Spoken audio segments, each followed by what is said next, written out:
धौलपुर वे संत सागर charitable trust द्वारा उत्तर प्रदेश के इटावा जिले के जैतपुरा उदी रोड पर बनने वाले भव्य विह संत सागर तीर्थ धाम का भूमि पूजन एवं शिलान्यास आगामी 15 मार्च को किया जाएगा। इस अवसर पर उत्तर प्रदेश के मुख्यमंत्री योगी आदित्यनाथ मुख्य अतिथि के रूप में शामिल होंगे। यह जानकारी गणाचार्य विराग सागर महाराज के शिष्य उपाध्याय विह संत सागर जी महाराज ने श्री आदिनाथ दिगंबर जैन मंदिर धौलपुर में आयोजित पत्रकार वार्ता में दी।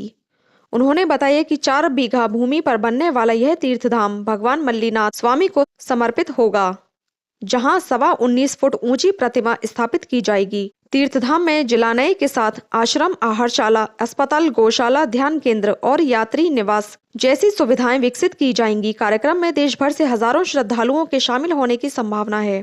उपाध्याय श्री ने अधिकाधिक सहभागिता के लिए मीडिया से सहयोग की अपील की।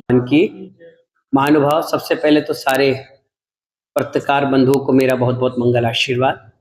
हम सभी लोग देख रहे हैं अभी आने वाली 15 मार्च 2026 दिन रविवार को इटावा के नज़दीक उदी चौराहे के 8 किलोमीटर आगरा हाईवे पर एक 4 बीघा भूखंड में अपना वैसन सागर तीर्थ धाम का भूमि पूजन निर्धारित हुआ है, जो कि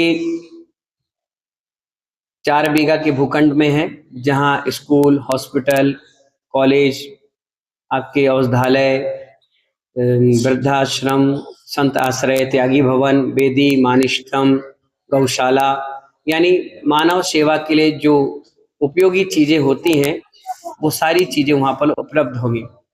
यहाँ तक कि अपने यहाँ पूरे आगरा, ग्वालियर, भिंड, चंबल क्षेत्र से, जिसे आगरा मंडल कहते हैं, इस पूरे क्षेत्र से 150 से ज़्यादा बसें भी वहाँ पर आएंगी। अपने धौलपुर से भी 2 बसें लगा दी गई हैं।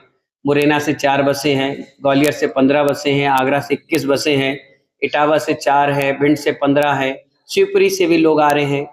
आसपास पूरे कम से कम 10-15 जिले से लोग, दिल्ली से भी, गाजियाबाद से भी लोग वहाँ पर एकत्रित हो रहे हैं। और आज से 4-5 साल पहले जब सौरीपुर बटेश्वर की हम यात्रा कर रहे थे, क्योंकि वो नेमिनाथ भगवान की जन्मभूमि है, सौरीपुर बटेश्वर, उदी चौराहे से जब अपन चलते हैं तो 60-65 किलोमीटर की वो दूरी है, जहाँ पर 40 किलोमीटर एक ऐसा एरिया आता है जहाँ पर संत निवास यानी संतों के लिए रुकने के लिए स्थान नहीं है, क्योंकि दिगंबर जैन संत पैदल चलते हैं, दिन में 10 से 15 किलोमीटर, 20 किलोमीटर चलते हैं, और वो 40 किलोमीटर है, तो ना वहाँ आहार की व्यवस्था हो पाती है और ना वहाँ पर रुक करके अपनी धर्म साधना के लिए कोई स्थान है। जंगल बिगड़ है। तो अब तक हमने 185 संत भवन का निर्माण पूरे आसपास क्षेत्रों में कर दिया है। अब वो एरिया रुक गया था, किसी कारण से नहीं हो पा रहा था, लेकिन जब मैं वहाँ पहुँचा तो मुझे उस चीज़ की कमी नज़र आई। तो हमने 4 बीघा भूखंड लिया, और देखिए जैसे ही भूखंड लिया और भूमि पूजन बोरिंग का और बाउंड्री वॉल का हुआ, तो वहाँ पर 4 लाइन हाईवे निकल गया। कुछ दिन बाद हम जब वहाँ पर अनुष्ठान कर रहे थे तो पास में ही एक खेत में 1800 वर्ष प्राचीन आदिनाथ भगवान की प्रतिमा भी हमें प्राप्त हो गई, और उसी के निमित्त से ये क्षेत्र का विस्तार होना प्रारंभ हो गया।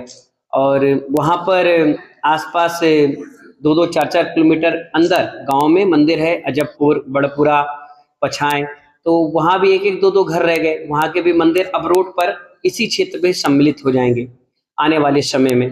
बड़ा अनुष्ठान है, बड़ा कार्यक्रम है, और मुख्यमंत्री आदित्यनाथ जी, योगी जी के पास भी निमंत्रण अपन ने भेजा है। हो सकता है संभावित वो भी उस दिन प्रोग्राम में दोपहर के 1 बजे आएंगे। 9 बजे कार्यक्रम प्रारंभ होगा, 2 बजे तक ये सारा कार्यक्रम चलेगा। और वहाँ पर जैसे आसपास क्षेत्र में कोई त्यागी हैं, व्रती हैं, वृद्ध हैं, साधु हैं जो चल फिर नहीं पा रहे, अवस्था जर्जर हो गई, कोई औषधि के लिए दिक्कत आ रही है, परेशानियां आ रही हैं, या किसी प्रकार से लाचार हो गए, उन सब के लिए वो बहुत बड़ा धर्म साधना और आत्मोत्थान के लिए केंद्र बनेगा। कई साधु ऐसे भी हैं जिनकी समाधि संलेखना नजदीक है, वो वहां रहकर अपनी आराम से साधना करें, तीनों अठाई विधान करें, 10 लक्षण पर पूजन पाठ करें, नवरात्रि पर वहां अनुष्ठान करें, महीने 2 महीने बैठ करके अपनी साधना को खूब बढ़ाएं। इस प्रकार से वहां सारी व्यवस्था रखी गई है। एक मानस्तंभ भी वहां बनाया जा रहा है, जो 72 प्रतिमाओं का मानस्तंभ होगा। अक्सर मानस्तंभ आप देखते हो जैन समुदाय में 4, 8, 12, 24 का तो मिलता है, लेकिन 72 प्रतिमाओं का 41 फुट ऊंचा यानी 4 मंजिल का एक मानस्तंभ, जमीन से लंबा चौड़ा बहुत सुंदर वो बनाया जाएगा। वहां पर विश्व की सबसे बड़ी 19वें तीर्थंकर मल्लीनाथ भगवान की 19.25 फुट की प्रतिमा विराजमान हो रही है। वो इसलिए कर रहे हैं क्योंकि जब हमारे सोनागिर में 2012 को दीक्षा हुई थी, उस दिन मल्लीनाथ भगवान का ही मोक्ष कल्याणक था, इसीलिए वो प्रतिमा भी वहां पर विराजमान कर रहे हैं। 1800 वर्ष प्राचीन आदिनाथ भगवान की भी प्रतिमा वहां पर विराजमान होगी। 25 कमरे साधु संतों के लिए, स्कूल बनेगा, गुरुकुल बनेगा, कॉलेज बनाया जाएगा, वहां पर औषधालय के लिए औषध धान के लिए बनाएगा। सबसे बढ़िया बात, जो लोग आज डिप्रेशन में जिंदगी जी रहे हैं, जो अवसाद में जिंदगी जी रहे हैं, कई लोग आत्महत्या कर लेते हैं, कई लोग डिप्रेशन में चले जाते हैं, उन सब के लिए बहुत अच्छा एक उपयोग बनाया गया ध्यान के लिए। बहुत बढ़िया ध्यान का